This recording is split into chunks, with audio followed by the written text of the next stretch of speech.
looking at developments in the U.S., taking you to Professor Christopher Isike, who's the Director of African Center for the Study of the United States at the University of Pretoria, now joining us via video link to weigh in on the latest developments in U.S. elections. Professor, very good evening to you. I'm hoping our connection will be a lot stronger this time around. We know that Governor Tim Walz has a track record which pretty much speaks for itself.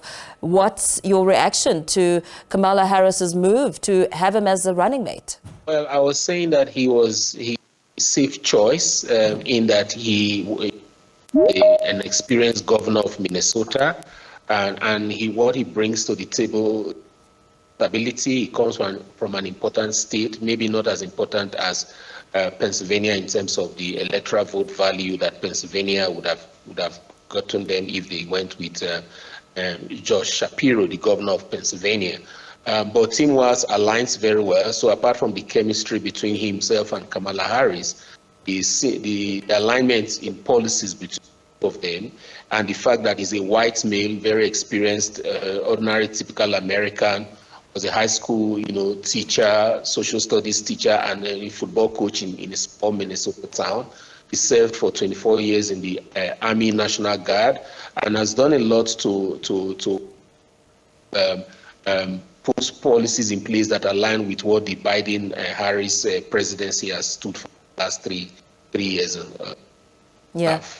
How much of his experience is Kamala Harris looking at, more so looking to strengthen the Democratic ticket in Midwestern states?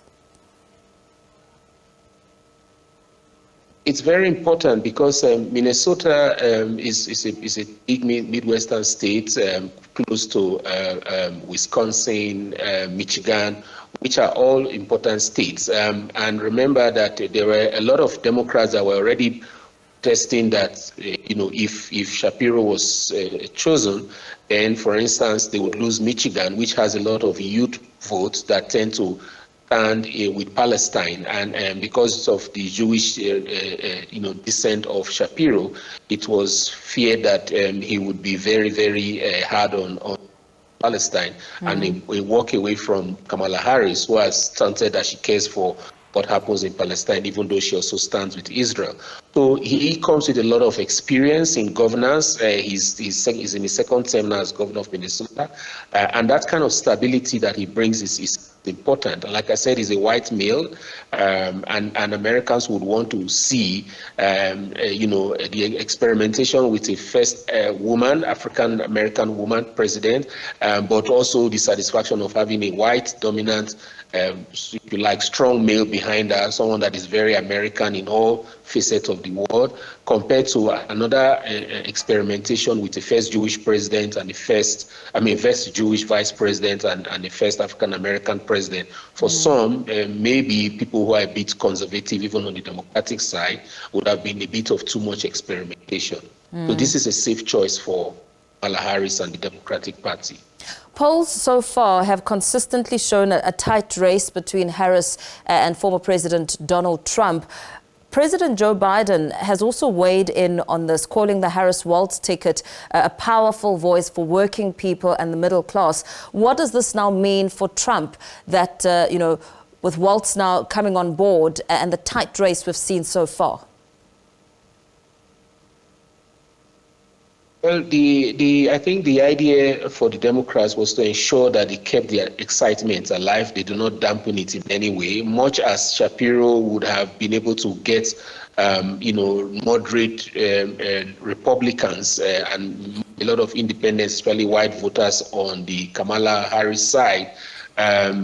It was safer for them to go with, Walz, because he doesn't have some of the baggages, especially that he has, as it has to do with Palestine. And that's what the Trump campaign, where they claimed that they feared that it was going to be Shapiro and that Shapiro would have been a tougher opponent. And they've already come out with the attack lines on Tim Walz as being too liberal, and if you combine his liberal nature with that of Kamala Harris, that it would be dangerous for America. But again, that won't stick for much, because in America, what is liberal and what is conservative is not really cast in stone. Both parties have oscillated between these two philosophical approaches in the past.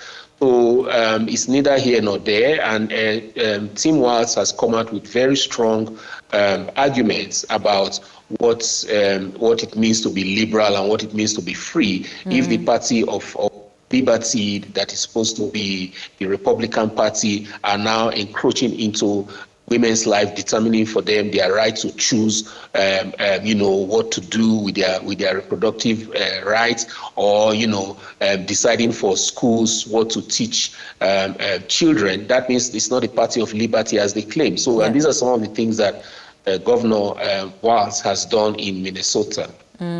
As you speak about Governor Walz's identity, I mean, you speak of him as a white man who will add something to the electioneering ahead of the 2024 elections.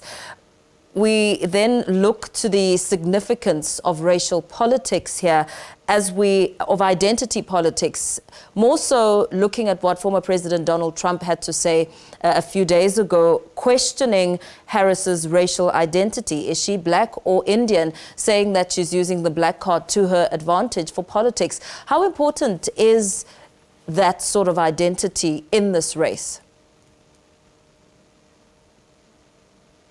Well, race is a very important component of American politics. If you look at from the inception of the states, the revolution against the British colonialists, to even the Civil War, these are defining factors. In all of it, race and identity politics was crucial.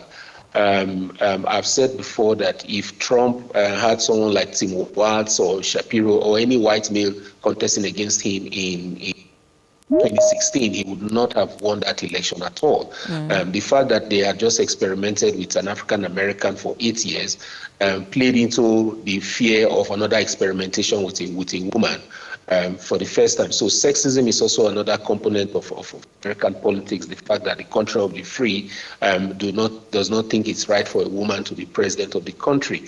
So initially, many thought that this was going to be a risk for the Democrat Party, but the way that the party has rallied around Kamala Harris, the amount of money she has raised, and the excitement that her candidacy has generated has tended to kind of obviate those fears. But it's more about anybody but Trump for Democrats than the fact that America is beginning to be a bit more liberal around racism or sexism issue. But like you're saying, race is an important issue. Identity is an important issue.